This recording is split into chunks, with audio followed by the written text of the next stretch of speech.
A lot has changed for the Mini brand since the Germans came to town. Most noticeable, of course, dimensions. Mini is no longer your quintessential little city runabout.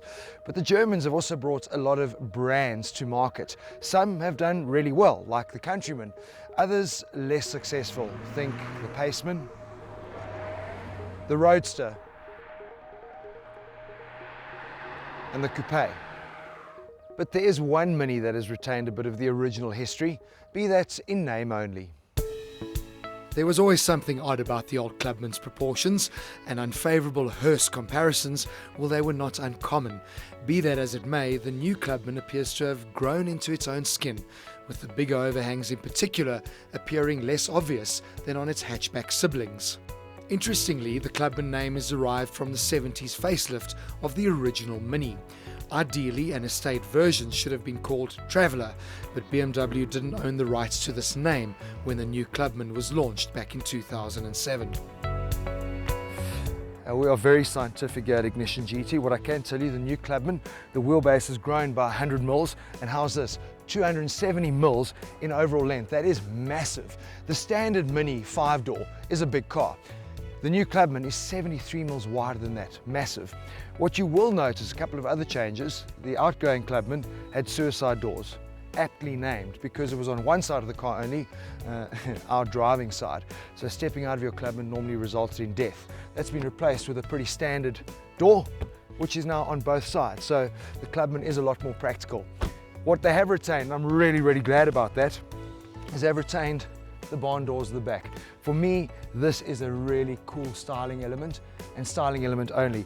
Now they've put in some cool technology, which doesn't work when you want it to work. There we go. Where your barn doors do open, very cool. But like I said, I mean, for me, it's more about a styling benefit than actually providing any practical advantages. The boot, 360 litres, but if you flip it down, 1,200 odd. So there's a lot of space if you do want to use it for loading some gear in. For me, from a styling perspective though, I really like the new Clubman. I think it looks like probably the most manly of the new Minis on the road.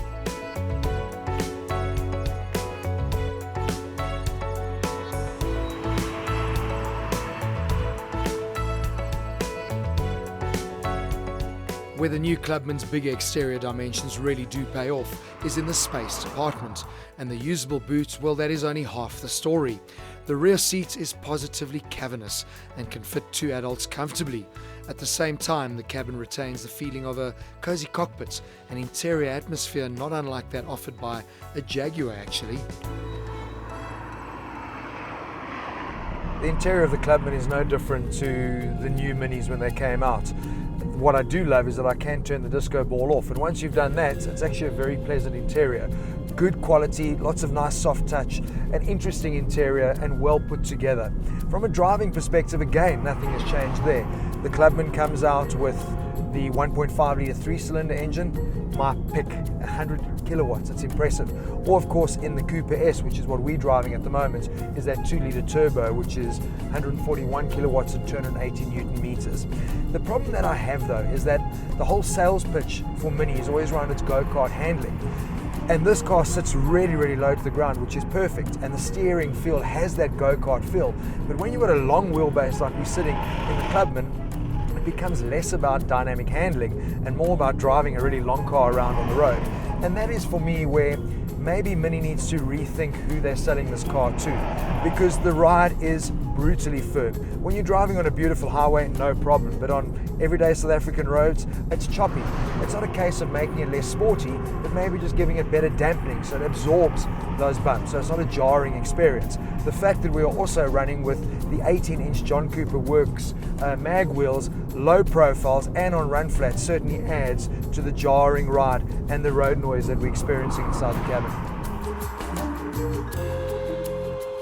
Were I to pick a Mini, the Clubman would certainly be my choice. Whether these doors are practical or not, for me it looks really cool and very manly. But what the Germans have done particularly well is taking a brand that was anti-establishment and niche and getting a hefty price tag to go with owning a Mini.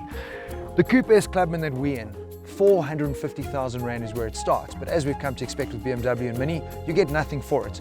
the emergency triangle, the medical kit, the multifunction steering wheel, the USB, the armrest, all optional extras, not to mention the John Cooper Works trim, but that stuff you don't need.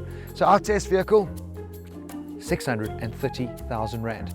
Now if I'm honest, for that price I can get a car with better performance, better practicality, and a way better quality ride.